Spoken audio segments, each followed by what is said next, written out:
Quand je suis arrivé, les petits se sont demandé ce qui se passe au haut. Tellement le petit a beaucoup d'inspiration pour déranger. Venez position pour danser, venez position pour bouger. सभापति जी, finance bill 2025 पे आपने मुझे मेरी बात रखने का मौका दिया।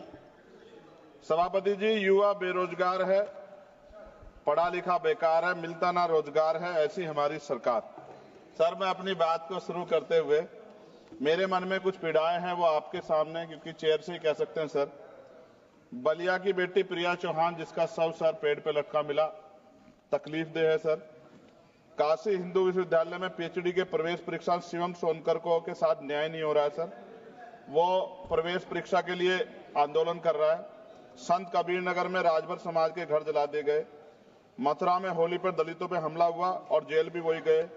गोरखपुर में एक 13 साल के लड़के को मार दिया। आज उसके परिवार से बात हुई, उसकी मां तड़प रही थी। सर, और बिहार में मौलाना फिरोज को पुलिस ने पीटा। अब मैं सर अब बजट पे आता हूं। निजीकरण से आरक्षित वर्गों के लिए नौकरी के अवसर कम हो रहे हैं। सर, सरकार बताए कि राष्ट्रीय संपत्ति को बेचकर पूंजीपतियों को फायदा पहुंचाने की नीति कब बदलेगी। जीडीपी का केवल 2.9% शिक्षा पर और 1.98% स्वास्थ्य पर खर्च किया जा रहा है। सरकारी अस्पतालों में डॉक्टर दवाइयां नहीं है। शिक्षा और स्वास्थ्य बजट पर जीडीपी का कम से कम 6% पैसा खर्च किया जाए। जो गवर्नमेंट अमेंडमेंट नंबर 144 है, उसमें आपने रिटायर्ड कर्मचारी अधिकारियों की पेंशन को कम करने का प्रावधान किया है।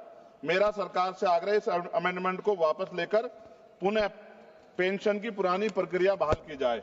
सीएमआई की 2024 की रिपोर्ट के अनुसार भारत में बेरोजगारी दर 8% से अधिक बनी हुई है।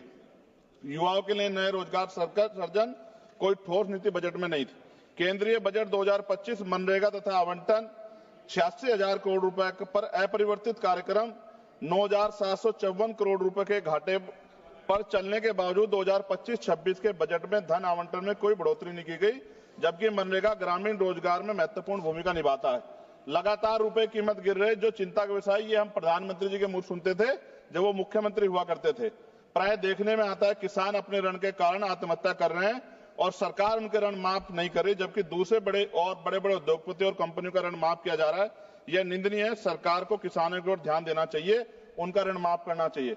कृषि उपकरणों पर 100% जीएसटी की छूट दी जानी चाहिए। भारतीय शेयर बाजार पिछले कुछ समय से लगातार घाटे में जा रहा है। भारतीय निवेशकों का पैसा डूब चुका है, जबकि विदेशी निवेश लगातार भारतीय शेयर बाजार से पैसे निकाल रहे हैं। सरकार को इस ओर भी ध्यान देना चाहिए। कोई भी कर्मचारी अपने कुल वेतन पर वर्ष के अंत में टैक्स चुकाता है, परंतु उसके बाद भी खरीदी गई वस्तु पर कर देना पड़ता है। इस प्रकार के दोहरे कराधान से उसकी आर्थिक अक्षति होती है। ये गलत है। सर, जब कोई आम आदमी कोई वाहन खरीदता है तो उसे जीएसटी सहित कई तरह के कर चुकाने पड़ते हैं, लेकिन जब वह उस वाहन को सड़क पर ले जाता है तो पुनः कर देना पड़ता है, जिससे आम आदमी की जेब पर सीधा असर पड़ता है। सरकारी स्कूलों में शिक्षा की स्थिति अत्यंत दयनीय है, जबकि दूसरी ओर निजी स्कूलों में शिक्षा इतनी महंगी हो गई है कि गरीब बच्चों को महंगी फीस, किताबें, बैग और ड्रेस के कारण शिक्षा से वंचित होना पड़ रहा है। महोदया, निजी स्कूलों की कालाबाजारी बंद होनी चाहिए और शिक्षा इतनी सस्ती होनी चाहिए कि हर व्यक्ति तक पहुंच सके, और प्राइवेट स्कूलों पे कैप हो कि वो ज्यादा फीस ना ले सकें। साथ साथ उत्तर प्रदेश में, जी खत्म करूंगा, उत्तर प्रदेश और अन्य राज्यों में मानव तस्करी, आप तो सभापति जी खुद महिला है, ये मामला आप गंभीरता से सुनना, मेरी ये बहुत बड़ी चिंता है। उत्तर प्रदेश और अन्य राज्यों में मानव तस्करी के संगठित गिरोह सक्रिय हैं। जैसे उत्तर प्रदेश के सोनभद्र से अन्य राज्यों में लड़कियों को बेचा जा रहा है। राजस्थान में लीज पर बेटियों को बेचा जा रहा है। बेटियों के खरीद फरोख्त के मामले सामने आए, लेकिन सरकार कोई ठोस कदम नहीं उठा रही। सरकार बताए कि मानव तस्करी रोकने के लिए बजट में विशेष प्रावधान क्यों नहीं किया गया। महिला सुरक्षा के लिए Nirbhaya fund, last page, Nirbhaya fund को पूरी राशि खर्च क्यों नहीं की जा रही है। फंड तो बना दिया निर्भया के नाम से, लेकिन खर्च नहीं करे। बेटियों की बिक्री रोकने के लिए राष्ट्रीय टास्क फोर्स का गठन किया जाना चाहिए।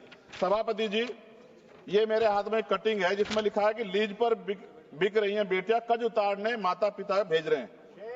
एक इंपोर्टेंट ये है मैं पढ़ने के लिए, 8 साल की बच्ची 3.5 लाख में 3 साल की लीज पर दी गई, हर दिन में 5 से 10 बार दुष्कर्म। ये झालावाड़ राजस्थान की है।